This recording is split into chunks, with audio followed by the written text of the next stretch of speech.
Vitality Vibes në Top Albania Radio. Mirë mbrëma miq, mirë se erdhët në Vitality Vibes, një emision I cili kushtohet shëndetit në Top Albania Radio, por pa harruar edhe në kanalin 10 në digital. Prej këtij viti Vitality Vibes transmetohet në kanalin 10 për të gjithë ju që doni ta ndiqni live në TV. Mirë, me mua kam dy miq, të cilët kanë ardhur sot për herë të parë në fakt në emision, teksa do të flasim për evolimin dhe teknologjinë, sidomos në pajisjet mjekësore. Pra prej shumë kohësh ne vërejmë që pajisjet evoluohen, teknologjia ecën, inteligjenca artificiale, gjithmonë e shikojmë pajisje të cilat janë gjithmonë më tepër në nivel robotik, duket sikur doktoris duhet bëjmë asgjë. Por në fakt ne si specialist kemi filluar që të përdorim pajisjet dhe me sa duket nuk bëjmë dhe dot më pato tashmë. Me mua miq në studio Erdi Saliko, mirë mbrëma dhe mirë se erdhe. Mirë mbrëma. Erdi është përfaqësues I një kompanie E cili bën distribuimin e pajisjeve mjekësore, kardiologji, dermoestetik, fizioterapi, e shumë gjëra të tjera që do t'i zbulojmë gjatë bisedës. Edhe bashkë me ne është edhe Klea Çuni, mirë mbrëma Klea. Klea është specialiste klinike, ju I punoni të dy bashkë, kështu që kam fatin që t'ju pyes të dyve dhe pse jo, dhe dikë që I aplikon pajisjet, por edhe ai që I tregton dhe dhe na përfaqëson. Mirë, do doja pak në fakt ta filloja me ty Erd, për sa I përket pajisjeve mjekësore. Ju përfaqësoni një kompani që është një brand ndërkombëtar në fakt dhe që përmendëm që jeni goxha të zhvilluar në fushën e dermoestetikës, në kardiologji, në robotik gjithashtu, por në syrin tënd, tani unë jam I një gjenerate që pajisjet I kanë përdorur si kur ishin ato numrat e makinës llogaritse dhe tani I shikoj gjithmonë me touch. Tani që punojnë vetë. Tani që punojnë vetë me touch e kështu me radhë. Po në gjykimin, domethënë në eksperiencën tënde si kanë evoluar pajisjet mjekësore? Pra çfarë shikoni ju sot? Tani normalisht duke shtuar pjesës që ti the pak më parë, pajisjet nuk bëjnë zëvendësimin e mjekut. Kjo është pak po e sigurt. Përkundrazi, ato janë një ndihmës që ti të ushtrosh një terapi sa më të mirë. Ndoshta në thelb janë mbështetje për punën e mjekut, sepse gjithmonë diagnostifikimi, sidomos në fushën tonë, vjen nga njerëz specialistë që diagnostifikojnë po themi smundjen, mund ta quajmë dhe smundje qoftë tek sektori fizioterapisë, po edhe tek sektori I kardiologjisë, kurse pjesa estetike prap duhet një diagnostifikim fillestar që pastaj të realizosh terapi dhe të vendosësh se ku në çfarë terapie dhe çfarë do targetosh në trupin e njeriut. Kompania ka nisur që në vitin 1993 që ekziston fushën e fizioterapisë, dhe normalisht në atë kohë ka qenë bile pajisja e parë që është prodhuar për pjesën e fizioterapisë, ka qenë po ta shohësh sot e kësaj dite duket një lloj mekanizmi që është pak I çuditshëm, që të thuash që ky realisht ka funksionuar në trupin e njeriut, por me kalimin e kohës, duke zhvilluar edhe shkenca, duke zhvilluar studime, duke zhvilluar rastet, sigurisht edhe me ndihmesën e mjekëve dhe specialistëve të fushës, tani arrim në një teknologji që ndërto dhe brenda teknologjisë është edhe inteligjenca artificiale, e cila momentalisht luan një rol shumë të mirë qoftë në diagnostifikim, po qoftë dhe në arritjen e rezultateve maksimale në terapi të ndryshme. Por normalisht tani digitalizimi, po themi edhe globalizimi gjithashtu, sepse ti mund e mira e terapive ose pajisjeve aktuale është ti mund të bësh një terapi këtu, mund të bësh një terapi në New York, mund të bësh një terapi në Angli dhe ketë njëjtin sistem. Pra raporti jot I trupit, duke përdor sistemet për themi platforma për terapi, mund të marrësh njëjtën rezultat. Ti e merr diagnozën, do nuk ka nevojë e hap aparaturën, fut dhënat e tua, qoftë kudo që ti jesh në botë, fut dhënat e tua dhe aty automatikisht del historiku se çfarë trajtimesh ke bër. Kjo është pak a shumë e njëjta dhe me sistemin e makinave, që ti ke për shembull regjistrohesh tek ose ke një markë caktuar makina, i bën shërbime në çdo vend botë dhe del historiku makinave se çka ka pas ose çka s'ka pas. E njëjta gjë funksionon edhe me aparaturë, dhe kjo është një avantazh shumë i madh momentalisht, edhe neve na ndihmon, po edhe pjesën e mjekësisë, pjesa e trajtimit është goxha. Duhet ndalesha pak tek Lea. Çfarë pajisjesh përdorni ju? Do të thënë, jo ju në klinikën tuaj konkretisht, po përgjithsisht në ju si kompani që jeni një ndër brendet më famoz, domethënë ndërkombëtar, do të dija për cila është gama që ju përdorni në fushën e mjekësisë. Atëherë, BTL-ja ka nisur si fillim që të ketë një përdorim të gjerë, sidomos në fizioterapi, në rehabilitimin në fizioterapi, jo në anën diagnostike, por së fundmi është përhapur dhe është rritur, le të themi, edhe në sektorin estetik, pra në mjekësinë estetike. Ka pajisje të ndryshme, le të themi radiofrekuenca, lazera, fusha elektromagnetike që ka gjetur një përdorim goxha të gjerë, si në fizioterapi, si në estetik, si në wellness, nga ana muskulare, skeletore, neurologjike, mendore, kognitive, domethënë ka një sër që nga më bazike tek elektroterapia deri tek fushat elektromagnetike më të larta. Ju gjatë kohës që përdorni një pajisje, ju duhet që të certifikoheni, pra si funksionon tregu i pajisjeve në Shqipëri apo dhe në Europë nga ana njerëzore. Pra, se e di si është puna, u shkoj në një qendër për shembull dermoestetike apo në një qendër estetike dhe gjej një person që përdor një lazer. Shkoj në një qendër mjekësore, gjej dikë që përdor një pajisje elektrokardiograme për shembull që e keni, apo shkoj në një qendër rehabilitimi, gjej dikë që përdor pajisje rehabilitimi. Pra, përdorimi i pajisjeve në fusha të ndryshme është goxha i gjerë nga specialistët përkatës. Tani dikush përdor një markë, dikush përdor një markë tjetër, unë përdor një markë tjetër. A trajnohen këta njerëz? Pra si është situata? Apo thjesht ju si profesionist kompani, hajde ta shesim, fitojmë ca lekë, dhe ndërkohë nga ana tjetër personi që e merr duket sikur ka thjesht një program aty që është i programi dhe bën punën. Në fakt mua më intereson shumë kjo pjesë, sepse duke qenë dhe vetë një person që jam në fushën e mjekësisë, edhe që merrem me fushën e mjekësisë, domethënë gjithë gjej gjëra të kësaj natyre dhe them, por nuk është që të ndizni një pajisje sot njësoj sikur po ndizni televizorin dhe ke njëshi keni Top Channelin, ke dyshi keni Big Brotherin e kështu me radhë. Pra, si funksionon tregu njerëzor bashklidhur me tregun e pajisjeve? Unë do ta marr pak edhe në pjesën e procedurës, se si edhe importohen, por edhe kur bëjnë zhvillimin pajisjet që në prodhim. Si fillim çdo pajisje para se të prodhohet kalon një periudhë testi prej minimumi 5 vjet, që lançohet në treg, bëhen studimet klinike dhe dilet me një përfundim. Më pas merren aprovimet e duara që është FDA për të shitur ose për të traktuar në tregun amerikan, dhe më pas merren edhe certifikimet përkatëse që janë CE për produkte europiane. Gjithashtu dhe në Shqipëri duhet të përmbahemi këtyre dy lloj kritereve ose standardeve që duhet plotësojmë për të importuar pajisjen në Shqipëri, e cila merret po themi licencime apo leja në Ministrinë e Shëndetësisë, më pas regjistrohen në institucionin e regjistrimit barnave dhe pajisjeve mjekësore, dhe pastaj janë gati për tu lançuar në treg. Kjo është një fazë, po ta marr si historik, domethënë faza e startit ose fillimit. Neve si proces pjesën e shitjes e kemi të fundit. Nuk është, domethënë në thelb nuk është qëllimi, ne jemi në treg dhe filozofia e kompanisë në botë, si ashtu dhe në Shqipëri, është ne duhet të shërbejmë njerëzve. Pra të jemi në ndihmë të klinikave dhe në ndihmë të mjekëve, të ndihmë të profesionistëve.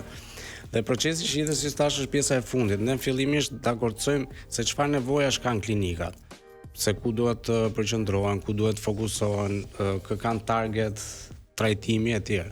Dhe më pas, sigurisht që neve ofrojmë dhe një trajnim të detajuar për çdo lloj aplikimi të mundshëm dhe çdo lloj kundraindikimi apo çdo lloj efekti ansor që mund të ketë pajisja. Kjo është një trajnimi bazë. Pra fillon me trajnimin teorik, pra nuk është thjesht shtypja e butonëve këto, sepse çdo pajisje ka protokollet e saj. Dhe përdorimi nga njerëz jo adapt ose jo të mirë informuar, jo të trajnuar, sigurisht nuk po them se mund të sjellë dëme, por në fund fare nuk do kenë rezultatet e kërkuara dhe do bëjmë një terapi kot thjesht për të bërë një terapi dhe po i mbushim mendjen njerëzve që neve po të ushtrohemi, normalisht nuk marrin rezultatet e pritura. Kështu që ne fokusohemi shumë si për trajnimin e klientëve ose klinikave që janë bashkëpunëtorët tanë, po bëjmë edhe trajnime dhe certifikime për pjesën e studentëve apo fizioterapistëve apo mjekëve që janë domethënë nuk janë klientët tanë, po e ushtrojnë si profesion diku në një klinikë, diku në spitale. Kështu që është proces i zgjatur i kësaj. Përveç kësaj është edhe pjesa e ofrimit të shërbimeve teknike, që është mbështetje shumë e madhe pasi ne gjatë kohës që jemi në tre, kemi vënë re që shumë klinika çdojnë tek pjesa e shërbimeve teknike, pra e përdor një aparatur, vjen momenti për ta ndryshuar sepse çdo aparatur ka maturimin e vet, ka kohën e kolaudimit, ndryshimit të pjesëve, se duhet të jetë gjithmonë e updateuar. Dhe këtë jemi munduar që ta ofrojmë maksimalisht, domethënë duke mbështetur edhe pjesën e trajtimeve. Sigurisht, trajnimi bëhet nga njerëz specializuar të kompanisë dhe kjo është. Okej. Jo, na duhet të kalojmë në publicitet, që do rikthehemi pas pak, ndalo këtu dhe do vazhdojmë në pjesën e dytë të emisionit. Ish me mua në studio Erdi Saliko, përfaqësues i pajisjeve mjekësore, dhe Klea Çuni, specialiste klinike, të cilët kanë ardhur të dy në Vitality Vibes për të na informuar mbi përdorimin e pajisjeve në fushën mjekësore dhe në disiplina të ndryshme, por pa harruar që ky emision mundsohet nga Intermedica. Hormonet ndikojnë në çdo funksion të trupit, nga metabolizmi dhe pesha, te energjia dhe gjendja emocionale. Nëse keni shqetësime me tiroiden, diabetin apo çrregullime hormonale, një konsult me endokrinologen është hap i dur. Në Intermedica ju ofrojmë vlerësimin profesional dhe kujdes të personalizuar për shëndetin tuaj. Për çdo informacion të kontaktoni në 042 200 600, sepse në Intermedica Life Needs Care. Intermedica është edhe një ndër suportet kryesore në Vitality Vibes dhe në Top Albania Radio, gjithashtu edhe në kanalin 10 në digital. Të gjithë informacionet për sa i përket Intermedicës mund t'i kontaktoni në numrin e përmendur pak më poshtë për t'u rikthyer me dy miqtë e mi, teksa Erdi vazhdon edhe thotë që pajisjet mjekësore kanë bërë evolim, që stafet trajnohen. Unë them gjithmonë që stafet nuk trajnohen siç duhet, e kështu me radhë, por që ne mundohemi të bëjmë maksimumin. Pastaj varet edhe shumë nga pjesa por që Erdi, më dëgjoj. Që njerëzit kanë sot rezultatet më të mira nga pajisjet. Kjo pyetje është për të dy ju, edhe për klientën e cila aplikon pajisjet e kështu me radhë. Unë them gjithmonë, dëgjoj, ne kemi një makinë në dorë që është një Ferrari për shembull, dhe gjithmonë them që po personi që mund të blejë vërtet një Ferrari, por nëse nuk di t'i japi, dështon pak blerja. Kështu që them që njëjti koncept është edhe për pajisjet. Pra vërtet ju shisni një aparatur, po ndërkohë keni një person aty që është shumë pak i patrajnuar ose mendon që mund ta përdori pajisjen atë konceptin e vet. Dhe në njëherë terapi dështojnë. Dhe çfarë ndodh me pacientët dhe me njerëzit? Ndodh pikërisht ajo që shkojnë në klinika dhe thonë, bëra një trajtim dermoestetik, bëra një trajtim fizioterapeutik, bëra një trajtim për bukurinë, dhe ndërkohë nuk pata rezultatet e dura. Dhe jo më kot ja bëra pyetjen pak më parë që këto stafe duhen trajnuar, kush i trajnon, a i trajnojnë kompanitë, a janë stafe të cilët e njohin aspektin mjekësor dhe aspektin shëndetësor sot në Shqipëri? Se shumica për shembull dinë që janë dhe investitorë, kanë blerë pajisje atje dhe ndërkohë nga ana tjetër nuk janë fare mjek, fusin njerëz të tjerë në punë dhe shkojnë nga ana e biznesit. Vërtet. Përgjithsisht stafet e klinikave kanë një background ndoshta edhe minimal mjekësor, duke nisur që nga estetik, pastaj infermier, fizioterapist, mjek në vazhdim. Por gjithsesi, pajisjet duan një trajnim të vazhdueshëm që të përdoren në mënyrën e dur dhe për të maksimalizuar efektet dhe rezultatet që ne duam. Dhe ne jemi aty që nga fillimi, që nga momenti që ata njihen me llojin e teknologjisë të cilët kanë futur në klinikën e tyre dhe deri në pacientë të ndryshëm, raste të ndryshme, trajnime të avancuara, çdo update që ne marrim, çdo update që kompania kompania rezulton ose nxjerr, ne jemi gjithmonë aty në klinikat e tyre duke i qëndruar, duke i suportuar me raste specifike që mund të jenë edhe të papritura për to. Patjetër që ka shumë rëndësi, sepse nëse nuk përdoret siç duhet, ne rrjedhimisht nuk marrim rezultatin maksimal, mund t'i ngelet operatorit, mund t'i ngelet kompanisë, mund t'i ngelet pajisjes, prandaj jemi aty në mënyrë të vazhdueshme. A janë të besueshme pajisjet? Sepse unë dëgjoj që kur vinë pacientët nëpër klinika ose kur shkojnë nëpër klinika, thonë që pash një pajisje të kësaj marke, dikush tjetër thotë pash një pajisje të kësaj marke, po ndërkohë nga ana tjetër unë shikoj që ka dhe klinika të cilët përdorin pajisje kineze dhe thonë, mos e gjithë pajisjet nga Kina bëhen. Do të thonë është e kohë që ne i vëmë një emër europian, se në fund fare gjitha prodhohen në Kinë. Dhe ndërkohë ju s'keni pse harxhoni kaq shumë para, po mjafton që të blini një pajisje në Kinë dhe luan të njëjtin funksion. Se ndryshon dhe çmimi, jo për gjë. Ideja është gjithmonë varet nga koncepti i investimit. Do të thonë se si e konceptojnë investimin. Ka klient ose për shembull investitorë që mendojnë se hajde po hapim një klinikë të radhës dhe s'ka rëndësi se çfarë do kemi, çfarë do ofrojmë brenda, po le të jetë.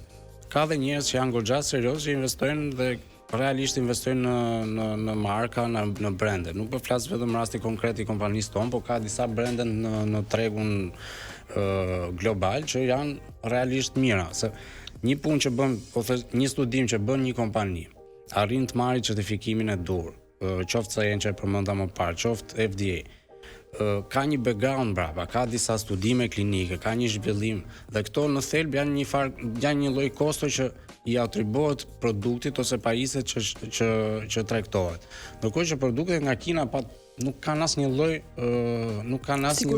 sigurie, nuk kanë asnjë lloj studimi klinik për atë që reklamojnë. Thjesht e merret si emër, ekziston Ilvi, është edhe Ilvi që ka lindur në Kinë. Ndërkohë që emri është njësoj, po nuk janë dy tipologji ndryshe. Domethënë është si të marrim tani, marrim një fizioterapiste, po themi filipineze dhe themi vetëm se është nga Filipinat, mund të jetë apo nga vendet e Azisë, vetëm pse është edhe mund të jetë fizioterapiste mund të jetë një individ tjetër që është i studiuar, i shkolluar, ka një background, ka eksperiencë dhe bën një diferencë të madhe. Unë do ta theksoja shumë të pjesën e pjesëve e pajisjeve kineze, sepse realisht nuk është problem vetëm në tregun shqiptar, po është në tregun global. Do të thonë edhe në Itali, edhe në Francë, edhe në Greqi, po marr këto vende që janë afër nesh që kanë po të njëjtën problematikë, sepse në fund fare ato tregtojnë ai që është atje nuk të jep asnjë lloj sigurie, asnjë lloj. Pastaj janë njerëzit që duhet ta selektojnë, ose pacientët duhet ta shikojnë me detaj se çfarë po bëjnë dhe çfarë terapie kërkojnë. Do të thonë që të bëjnë një research. Unë do të thoya gjithashtu pak tek pjesa e trajnimit e këto që nuk është vetëm pajisja që do japi efektin, por sigurisht edhe pacienti. Ne kemi pasur raste për shkakun që në një klinik, një bashkëpunëtorën tonë ka bërë terapi, normalisht ka bërë terapi për reduktimin e perimetrit të zonës barkut, nga protokolli i realizuar duhet të arrinte deri në 10 cm reduktim perimetri, ndërkohë që ajo pati vetëm 2 cm. Kjo nuk ishte fare pjesë nuk e ka bërë as pajisja këtë 2 cm, thjesht nga mënyra e jetesës. Dhe duke qenë se përpara çdo lloj terapie duhet plotësohen konsente. Pra personi duhet deklaroj smundjet që mund të jenë të kontraindikuar, siç mund të jenë marrja antikoagulantëve, mund të jenë tiroide, kundërindikimet e modaliteteve. Duhet t'i deklarojnë, pra e plotësojnë dhe ta afirmosin që nuk vuajnë nga këto, sepse ndikon drejt për drejt në rezultatin. Ndërkohë që neve mbasi bëri terapit, nuk pati asnjë rezultat. E morëm, e studiuam me mënyrën e operimit, mënyrën protokollet që janë ndjekur dhe rezultoi që ishte saktë. Dhe detyruam që më thonë që të bënte një analizë të thjeshtë tiroide pacientëve, dhe rezultoi që ishte me tiroide. Pra rrjedhimisht metabolizmi ngadalson dhe ndikon në efektivitet. Jo gjithmonë varet vetëm nga pajisja, por varet edhe nga gjendja shëndetësore. Mirë. Shumë faktorë.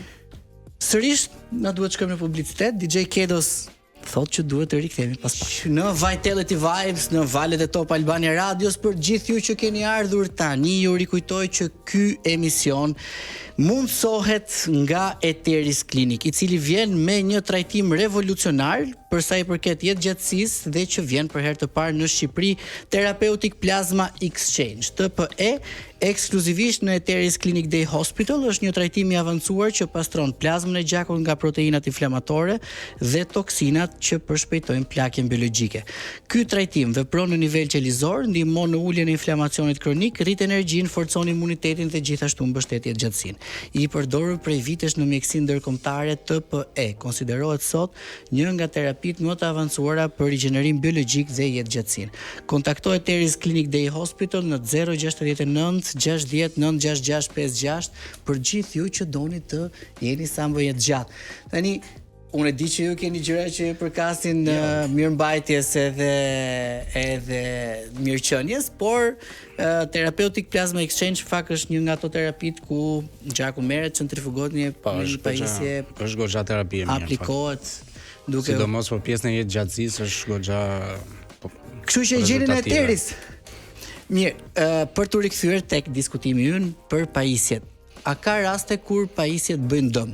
Pra, vërtet ne përdorim pajisje të certifikuara nga FDA-ja, janë CE dhe patjetër që janë pajisje europiane, pra ju pyeta pak më parë diferencën midis pajisjeve të sigurta dhe jo të sigurta, nëse mund të quajmë kështu, por ka raste kur bëhen dëm? Tani, patjetër që ka disa raste ku mund të bëjnë dëm me pajisjet, por ato raste janë vetëm në momentin kur operatori nuk arrin që ta përdori siç duhet. Për shembull, radiofrekuencat kanë pak. Dalim ke trajnime, domethënë. Po, pra, këtu doja të dilja sërish. Varet nga operatori, për shembull, janë radiofrekuenca që mund të bëjnë ndjekje të vogla, jo gjëra madhore, gjëra invazive, por diçka që mund të jetë e pakëndshme për pacientin. Por pikërisht ne, siç ti the, prandaj merrem dhe fort dhe vazhdueshëm me trajnimet, sepse mund të krijojnë situata të pakëndshme për pacientin, por nuk është se nuk ka ndonjë problematikë goxha të madhe. Para disa kohësh kompania juaj ka lançuar një pajisje e cila shërben për mirëqendjen e trurit. Mos gaboj quhet ExoMind. Nuk e dia, kam, do të thënë, kam një ori të sakta që shërbejnë nëpërmjet valve elektromagnetike, shtensionon ose shlodh sadopak. Unë do të them pak pjesën, do të them pak pjesën se si erdhi në ide ExoMind. Dhe pastaj për pjesën teknike, patjetër që Klea e zotron shumë mirë. Duke qenë se kompania në historikun e saj ka qenë e përqendruar tek trajtimet e trupit. E vetmja pjesë që nuk mund të arritet të trajtonte ishte mendja. Sepse gjithë ato trajtime që jepen ose që bëhen nga pajisjet, sigurisht duan një mbështetje mentale, pra duke qenë sa më mirë nga mirëqenia mendore, nga relaksimi, nga niveli i stresit, patjetër që dhe rezultatet e pajisjeve, aparatura e qoftë për fizioterapi, për çdo lloj degë, ndikojnë pozitivisht. Dhe sigurisht që ta arrinin ta trajtonin këtë, duhet të zhvillonin një teknologji. Aktualisht ExoMind funksionon me teknologjinë TMS, Transcranial Magnetic Stimulation, e cila në pjesën mjekësore ekziston diku ke 40 vjet. Pra 40 vjet ekziston si teknologji.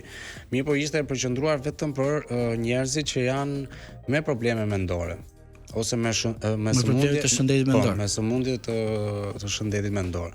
Dhe ajo që bëri kompania ishte zhvillimi i saj, ose developmenti që bëri, që ta kthente dhe ta bënte një terapi për njerëz normal, për mua, për ty, për klient, për njerëz që kanë nivele stresi pak më të larta. Si bën trurit kjo, Klea? Atëherë, si bën trurit kjo pajisje? ExoMind, siç erdhi është konsiston në një teknologji elektromagnetike transkraniale që futet brenda kafkës. Pra, po, që depërton goditje pulsime që depërtojnë deri në pjesën laterale dorso prefrontale të trurit, duke stimuluar dhe duke rritur dhe duke bërë lidhjet, duke i forcuar lidhjet neurale më së shumti, sepse ne nga përditshmëria, qoftë nga stresi, qoftë nga punët e përditshme, pra nga çdo çdo përballje me jetën në përditshmëri, kjo pjesë e trurit fillon dhe humb aktivitetin e saj. Ne nuk e menaxhojmë dot mirë stresin. Nuk arrim dot që të marrim vendime më të lehta, nuk flejmë gjumë, pim cigare, ham pamendje. Pra, emocionet tona nuk janë më të kontrollueshme nga ne. Dhe Exomite bën pikërisht këtë. Lidh neuronet që kanë humbur lidhjen e tyre me njëra tjetrën, duke i përforcuar, duke e hequr, le të themi, atë mjegullin që na ka zënë për t'i dhënë një direksion pjesës tjetër, anën tjetër të trurit për të bërë aktivitete dhe lëvizje dhe veprime më të kontrolluara nga ne. Pra ne arrim të menaxhojmë stresin nga përditshmëria jonë. Jeni interesant ju njerëzit që shisni pajisje, se nga një anë për shembull flasim dhe themi që fusha magnetike na bën dëm, telefonat e tjerë, dhe ndërkohë nga krau tjetër prodhojmë prap energji elektromagnetike për të shlodhur dhe për të relaksuar trurin. Nuk është e njëjta gjë, sepse Exomind ka frekuenca tipike që janë të studiuara, frekuenca në kohë tipike për të arritur rezultate të ndryshme. Qoftë, siç erdhi tha si më përpara, për depresionet apo problemet të shëndetit mendor shumë të avancuar që kërkojnë psikiatër, që kërkojnë terapi të përditshme, krahas saj edhe medikamente, së fundmi janë bërë këto frekuenca, kjo loja me frekuenca në kohë të ndryshme në mënyrë që të kemi edhe thjesht një mirëmbajtje. Pra nuk është vetëm diagnostik, rehabilitim, është një mirëmbajtje që çdo njeri ka nevojë në përditshmëri. Do të thënë, ne në të ardhmen duhet kemi gjithmonë një pajisje nëse duam që ta kemi. Duhet kemi gjithmonë Exomind. Ideja është që Exomind nuk të largon problemet. Por ti lehtëson. Jo, të lehtëson mënyrën se si ti përballosh problemet. Ç'a duhet ndjej pacienti kur i vjen një val magnetike e cila na depërton brenda kafkës? Pra ç'a ndjesie duhet ketë? Ilve, ajo është 3.6 Tesla, pra që gjenerohet nga aplikatori. Është 3.6 Tesla, por në tru, nga kafka, nga nivelet derisa të shkojnë në neurone, ajo është gati në 0.2-0.3 Tesla. Jo, pra më intereson pak të kuptoj ç'a duhet të ndjej.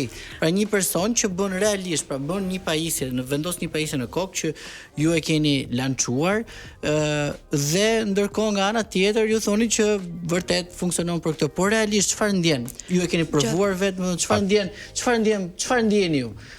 Kur keni një fushë elektromagnetike në kokë, se kjo është edhe më me vlerë për dëgjuesit se sa një përshkrim pajisjesh real, ëh. Di të them që është shumë komode. Të paktën gjatë terapisë është shumë komode, sepse ajo çfarë ndjen është thjesht një picklim, një masazh i lehtë vetëm në zonën lokale ku ne vendosim aplikatorin. Nuk ndjen asgjë më tepër si ndjesi lokale.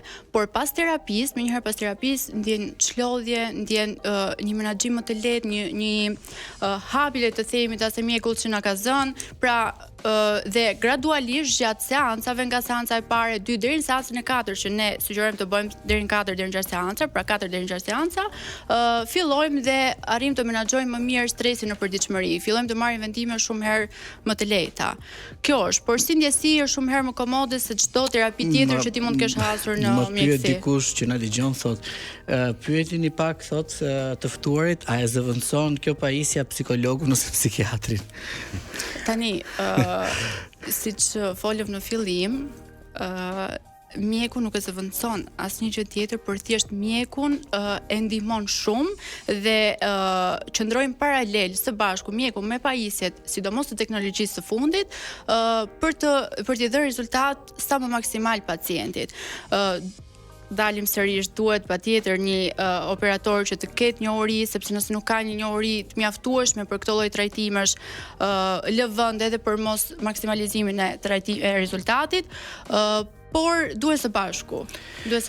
Mirë, DJ Kedos thotë që duhet të shkojmë në publicitet. Qëndroni dhe për pjesën e fundit. Program në këtë pjesë të fundit me Erdin edhe Klean, të dy të cilët po na transmetojnë gjithë informacionet e mundshme për sa i përket përdorimit të pajisjeve mjekësore, për herë të parë në fakt që janë të dy në Vitality Vibes, teksa gjithmonë e flasim dhe diskutojmë për përdorimin e pajisjeve mjekësore, por çfarë është e rëndësishme, Klea, është një informacion që do doja që ne ta ndalim bashkë. Pajisjet mjekësore realisht a bëjnë dëm për shëndetin apo jo? Jo në faktin kur nuk përdoren mirë, se ato e diskutuam, po realisht, pra ne marrim stimuj të ndryshëm në trup.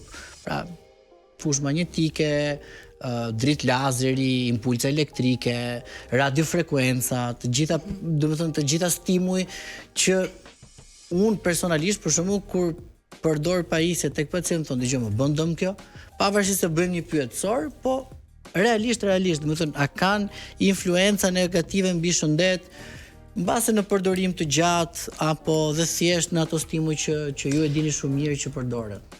Tani ndikim të keq, pra dëm nuk bëjnë deri në momentin që përdoren në dozimin e duhur.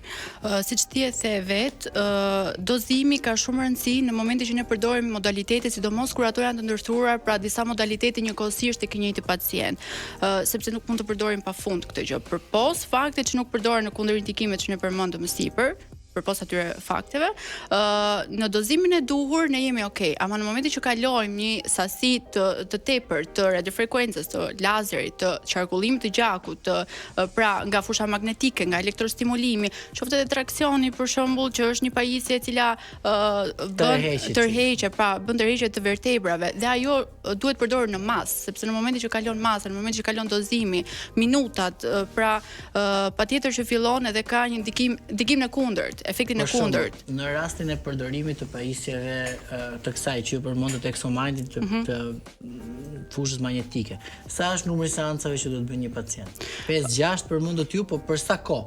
5-6. Po si është përndani? Exomindi mund të përdoret 2 herë në javë maksimumi ose 1 herë në javë në programin e wellnessit, pra thjesht në mirëmbajtje. Më pas bën pauzë. Sa është pauza dhe kur mund të rifilloj sërish? Mund të bëj pauzë 2 muaj, 3 muaj, jo sepse ka një ndikim të keq Exomindi, sepse më pas çdo sesion nuk ka më ndikim, pra arrim një efekt stabil, nuk merr më trupi nga kjo teknologji. Nuk merr më. Kështu që na duhet pak kohë që të arrim dhe të menaxhoj trupi këtë veprim që ne kemi vendosur të jashtëm. Ju keni dhe pajisje dermoestetike. Ka ikur dora nga qarkullimi? Në estetik? Po, në gjykimin tënd. Për shembull, si mendon njerëzit për të dobësuar, ka pas masazhe anticelulit, por ndërkohë tani dëgjoj pajisje që përdoren për dobësimin.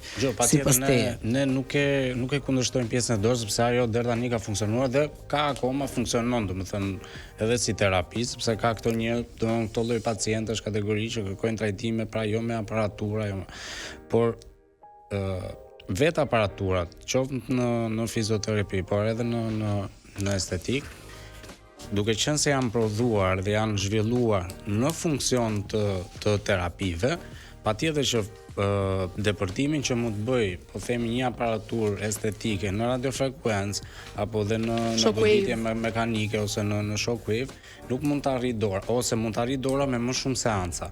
Në vetvete aparatura çfarë bën? Redukton numrin e seancave. Atë terapi ose atë fuqi që duhet marrësh ose ndikim në trup, e merr në më pak seanca, pra në 4 deri në 6 siç edhe reklamohen nëpër aparatura. Ideja është që çdo aparaturë që del me protokollet e veta, që do të thotë sasia e terapive është e limituar për çdo diagnozë. Qoftë në fizioterapi, po e theksoj dhe në estetik. Pra parashikojnë që të bësh 4 deri në 6 seanca.